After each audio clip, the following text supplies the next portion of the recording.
2.4 के 3 क्वेश्चन अपने पहले वाली वीडियो में कर चुके हैं। चौथे क्वेश्चन से शुरू करेंगे। चौथा क्वेश्चन क्या है कि 2 अंकों की एक संख्या में एक अंक दूसरे अंक का 3 गुना है। 2 अंकों की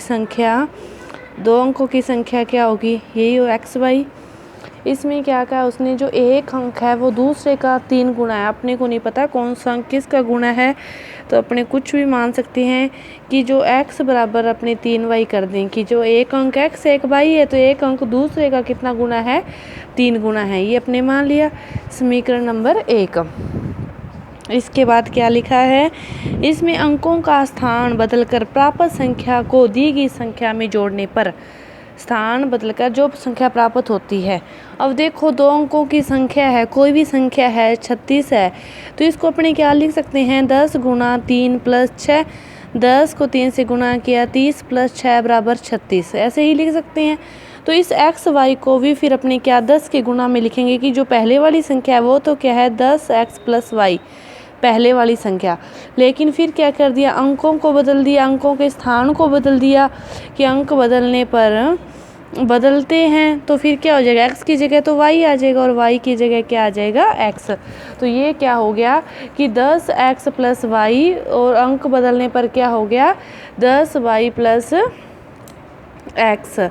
अब अंक बदलने पर क्या लिखा है कि दी गई संख्या में जोड़ने पर, अंक बदलने पर जो संख्या है और पहले जो संख्या, इन दोनों को जोड़ना है। इसका अर्थ ये है कि 10y plus x plus 10x plus y को जोड़ने पर कितना प्राप्त होता है? 88 प्राप्त होता है। अब जोड़ेंगे 10x और 1x कितने x हो जाएंगे? 11x।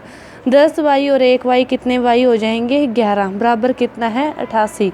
11 को कॉमन लिया, क्या हो गया x प्लस वाई बराबर कितना है? 88। 11 इसके गुना में है ब्रैकेट के, तो इधर किस साइड में आ जाएगा? भाग में, और भाग देने पर कितना आ गया? 8। क्या आ गया? x प्लस वाई बराबर 8। लेकिन स्टार्टिंग में शुरू में एक समीकरण और बनी है कि x बराबर क्या है? 3y है। तो x की जगह अपने क्या रख सकते हैं? समीकरण 1 से x की जगह अपने क्या रख सकते हैं? 3y। 3y 1y पहले है बराबर 8। 3y और 1y कितने y हो गए? 4y बराबर 8। y का मान निकालना है, 4 का भाग देंगे तो y का मान कितना आ गया? 2। y का मान कितना आ गया? 2।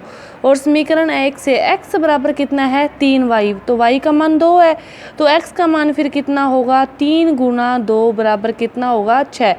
x का मान 6 और y का मान 2, तो वह संख्या क्या थी? xy। x का मान कितना? 6 और y का मान कितना? 2, तो क्या संख्या होगी? 62। ये आपका था चौथा क्वेश्चन। इसके बाद देखो पांचवा क्वेश्चन क्या है? शोभो की मांग की आयु शोभो की आयु की 6 गुनी है। शोभो की मांग की आयु शोभो की आयु की 6 गुनी है। तो माना शोभो की आयु, तो पहले किसकी मानेंगे? माना शोभो की आयु। शोभो की आयु को फिर अपने क्या मानेंगे? x मानते हैं। तो फिर उसकी मांग की आयु, उसकी आयु की कितनी गुनी है? 6 गुनी है, तो कितनी होगी? 6x होगी। इसके बाद क्या लिखा है कि 5 वर्ष बाद शोभो की आयु 5 वर्ष। आज कोई यदि 15 साल का है तो 5 साल बाद वो कितने साल का होगा? 15 प्लस 5 20 साल का। इसी तरह इनकी वर्तमान आयु x है, तो 5 वर्ष बाद क्या करेंगे? x plus 5। शोभो की आयु कितनी हो जाएगी? x plus 5। तो उसकी मांग की वर्तमान आयु कितनी है? 6x।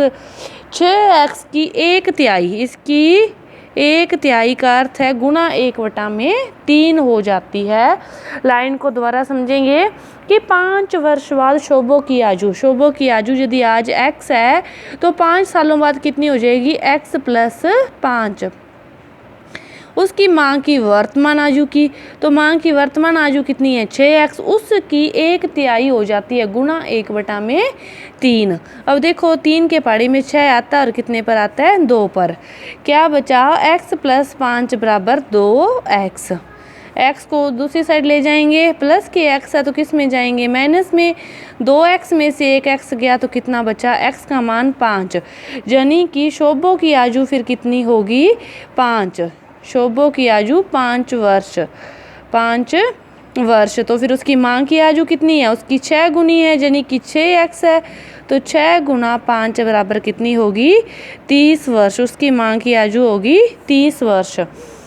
ये था क्वेश्चन आपका 5 नंबर। छठा क्वेश्चन देखो कि महुली गांव में एक तंग आयताकार भूखंड विद्यालय बनाने के लिए सुरक्षित है। इस गांव की लंबाई चौड़ाई का अनुपात दे रखा है। पहले तो आपको क्या दिया है, लंबाई और चौड़ाई का अनुपात दिया है। वो अनुपात देखो क्या दिया है, 11:4। क्या दिया है, लंबाई चौड़ाई का अनुपात 11:4। लिख लो, लंबाई अनुपात चौड़ाई बराबर 11:4। अनुपात में कोई भी संख्या दी होती है तो पहले अपने उसको क्या करेंगे, x से गुना करते हैं। तो 11x और 4x उसकी लंबाई होगी और चौड़ाई होगी। x का मान निकालेंगे। x का मान निकालने के लिए एक चीज़ और दी है कि ग्राम पंचायत को इस भूखंड की बाढ़ कराने में 100 रुपये प्रति मीटर की दर से, 100 रुपये प्रति मीटर की दर से, प्रति मीटर की दर से जो खर्चा आता है वो क्या आता है, 75,000 रुपये का आता है। 100 रुपये प्रति मीटर की दर से खर्चा आता है तो 75,000 रुपये की दर से आता है। तो ये वाली जो अपने को लाइन दी है, इसका अर्थ ये है कि अपने खर्चा निकालना होता है तो पहले क्या निकालते हैं, परिमाप निकालते हैं और परिमाप को गुना करते हैं तो वो खर्चा आता है। तो इसका अर्थ है कि अपने यदि इनको भाग दे देंगे, उल्टा कर देंगे, तो अपने पास क्या आ जाएगा, परिमाप आ जाएगा। तो परिमाप निकालना है, परिमाप निकालना है तो 75,000 भाग 100, 2 जीरो से 2 जीरो कट गई और 750 मीटर आपके पास क्या आ गया, परिमाप आ गया। 750 मीटर क्या आ गया, परिमाप आ गया। अब आपको लंबाई चौड़ाई पता है, लंबाई चौड़ाई पता है, परिमाप पता है, तो x का मान अपने निकाल सकते हैं। जो परिमाप होता है आयत का वो क्या होता है, 2 गुना लंबाई प्लस चौड़ाई, 2 गुना लंबाई प्लस चौड़ाई। तो 2 गुना लंबाई क्या है, 11x प्लस 4x और परिमाप आपके पास क्या आया, 750, यानी कि 750। 750 बराबर 2 गुना 11 और 4 15x, 15 दूनी 30x बराबर कितने हैं, 750। x का मान निकालना है तो 30 का क्या देंगे, भाग 0 से 0 कट गई, 75/3 बराबर x। 75 में 3 का भाग देंगे तो क्या आएगा, 25 आएगा और x का मान क्या आ गया, 25। x का मान 25 आ गया तो अपने पास जो लंबाई है वो क्या है, 11x और चौड़ाई है वो क्या है, 4x। तो देखो फिर लंबाई क्या है, 11x, x का मान 25 है तो 11 गुना 25 गुना करेंगे, 11 5 55, 5 हंसल और 11 दूना 22 और 5 27 मीटर। ये आपके पास क्या आ गई, लंबाई। और फिर क्या है, चौड़ाई। चौड़ाई क्या है, 4x, 4 गुना 25, 25 चौके 100 मीटर। ये आपके पास क्या आ गई, चौड़ाई। ये आपका क्वेश्चन था छठा। इसके बाद 7वां क्वेश्चन देखो, हसन स्कूल वर्दी बनाने के लिए 2 प्रकार का कपड़ा खरीदता है। इसमें कमीज़ के कपड़े का भाव तो 50 रुपये प्रति मीटर और पतलून के कपड़े का भाव 90 रुपये प्रति मीटर। वह कमीज़ के प्रत्येक कपड़े को 3 मीटर के लिए और पतलून के कपड़े को 2 मीटर खरीदता है। 3 मीटर और 2 मीटर, यानी कि उसका अनुपात क्या हो गया, कमीज़ और पतलून का 3:2। कमीज़ और पतलून के कपड़े का जो अनुपात हो गया वो क्या हो गया, 3:2। कमीज़ के कपड़े का भाव क्या है, अनुपात है तो इसको सीधे संख्या में लिखने के लिए अपने क्या लिखेंगे, 3x 2x। तो देखो जो कमीज़ का कपड़ा है उसको तो वो किस भाव से ख़रीदता है, 50 रुपये के भाव से, तो 50 से गुना कर देंगे। और दूसरे कपड़े को ख़रीदता है वो 90 रुपये के दर से, तो 90 से गुना कर देंगे। पहली बात तो ये है कि कमीज़ और उसको अनुपात में लिख लिया, अनुपात में लिखने के बाद x लगा लिया, और कमीज़ वाले को वो 50 रुपये की दर से ख़रीदता है तो 50 से गुना कर दिया, और पतलून वाले को वो 90 रुपये की दर से खरीदता है तो 90 से गुणा कर दिया। अब उसने क्या कहा है कि वह इस कपड़े को क्रमशः 12% और 10% लाभ पर बेचकर इतने रुपए प्राप्त करता है। क्रमशः का अर्थ है कि पहले यदि कमीज दिया तो ये 12% लाभ है, वो भी किस पर है, कमीज पर है। ये किसका है, कपड़ा है कमीज का, और नीचे वाला है पतलून का। तो कमीज का क्या है 150, तो 150 x को 12% लाभ यानी कि लाभ होता है तो उसको 100 के अंदर जोड़ के फिर लिखते हैं। लाभ का अर्थ है गुणा 112 बटा में 100। 1 0 से 1 0 कट गई, 5 से भाग देंगे तो 5 दिए 15 और 5 दूनी 10। इसको एक बार लिख लो, 3x गुणा 112 बटा में 2 बचा। अब 112 में अपने 2 का भाग देंगे तो 2 का भाग देंगे तो 2 5 10, 1 आंसर बची 12 और 56। 56 गुना 3 है तो 3 को 56 से गुना करेंगे, 3 6 18, 3 5 15 और 16 168 एक्स। कमीज़ के कपड़े पर उसने जो रुपए प्राप्त किए वो क्या प्राप्त किए, 168 रुपये। अब वो ही 180 एक्स पतलून का कपड़ा है, इस पर जो उसे लाभ होता है वो होता है 10%। 180 एक्स पर जो उसे लाभ होता है वो क्या होता है 10%। 180 एक्स है 180 एक्स, हाँ 180 एक्स पर जो उसे लाभ होता है वो होता है 10%। 10% तो 110 बटा में 100। 1 0 से 1 0 कट गई और इस 0 से इस 0 को काट देंगे तो क्या करेंगे 18 गुणा 11 एक्स बराबर एक्स। 11 8 88, 8 और 11 एकम 11 और 8 19, 198 एक्स। इस पर जो उसने लाभ प्राप्त किया वो क्या किया 198 एक्स, और पहले जो लाभ प्राप्त किया था वो किया था 168 एक्स। 168 एक्स और 198 एक्स दोनों जो बराबर हैं, उसने राशि दी है वो क्या है 36,600 रुपये।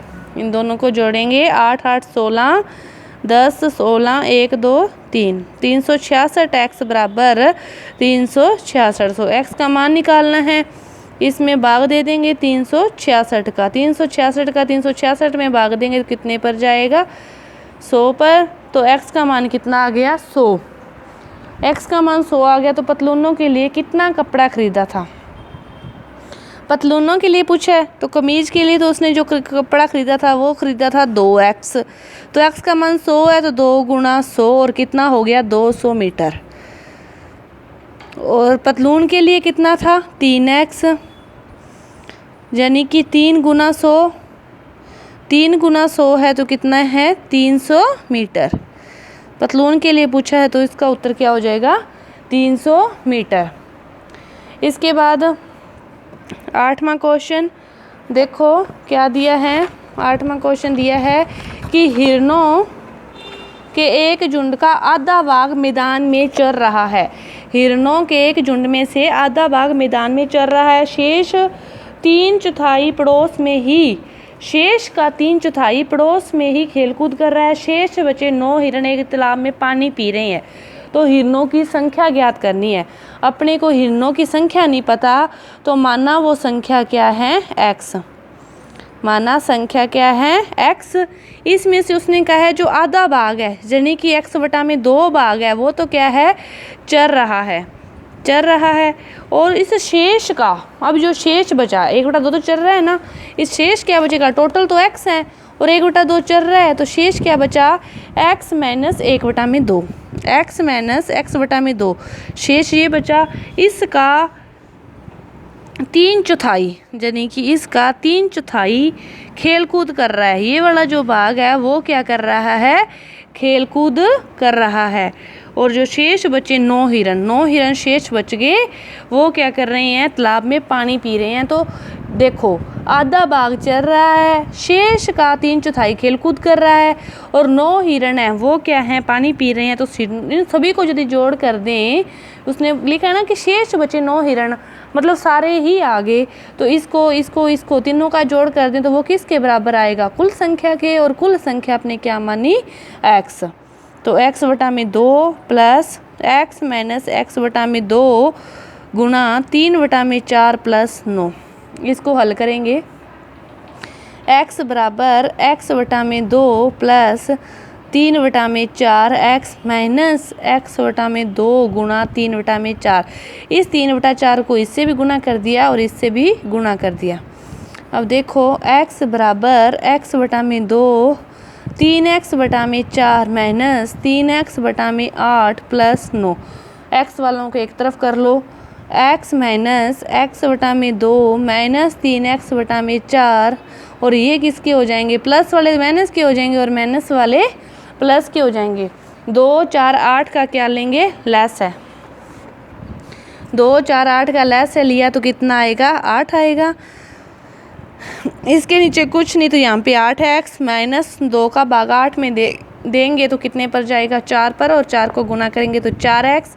4 का भाग 8 पे देंगे तो 2 पर जाएगा और 2 से गुना करेंगे तो 6x और 8 का भाग 8 में 1 पर, तो यहाँ पे तो क्या आ जाएगा, 3।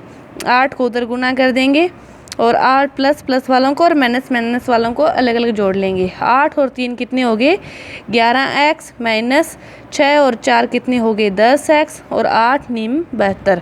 11 में से 10 गए 1 और x का मान कितना आ गया, 72। यानी कि वहाँ पे हिरणों की जो संख्या थी वो टोटल कितनी थी, 72। ये आपका क्वेश्चन था 8वां। इसके बाद 9वां क्वेश्चन क्या दिया है।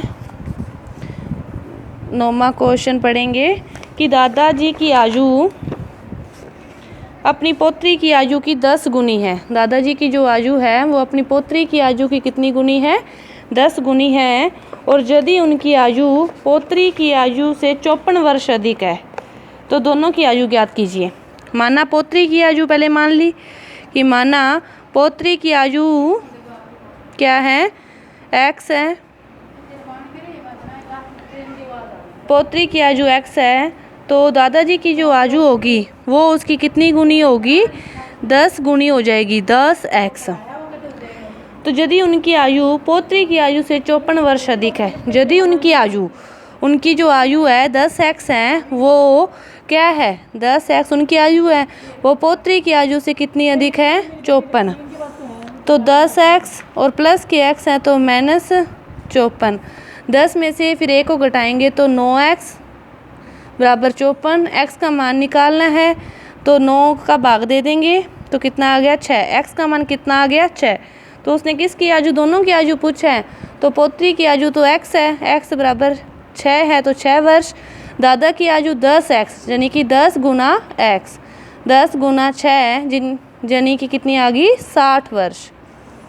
आपका लास्ट क्वेश्चन इस प्रश्नावली का, अमन की आयु उसके पुत्र की आयु की 3 गुनी है।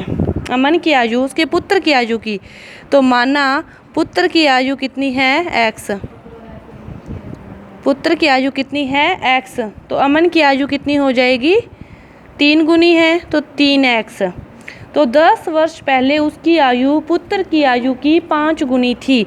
10 वर्ष पहले उसकी आयु 10 वर्ष पहले यानी कि x में से भी 10 जाएंगे और 3x में से भी कितने जाएंगे, 10 जाएंगे। तो उसकी जो आयु है वो पुत्र की आयु की 5 गुनी थी। तो ये किसकी आयु है, अमन की आयु है। पुत्र की आयु की कितनी थी, 5 गुनी, तो 5 गुनी कर दी। तो 5x माइनस 50 बराबर 3x माइनस 10। 3x को इधर लेके आएंगे तो माइनस के आ जाएंगे, माइनस के 50 उधर जाएंगे तो प्लस में। 5 में से 3 गए 2x और इनको जोड़ा 60, तो x का मान क्या आ गया, 60/2 भाग देंगे तो 30। x का मान कितना आ गया, 30। तो पुत्र की आयु तो x थी, x बराबर कितनी आ गई, 30 वर्ष। अमन की आयु कितनी है, 3x यानी कि 3 गुना 30 यानी कि 90 वर्ष। ये आपकी प्रश्नावली पूरी हुई। धन्यवाद।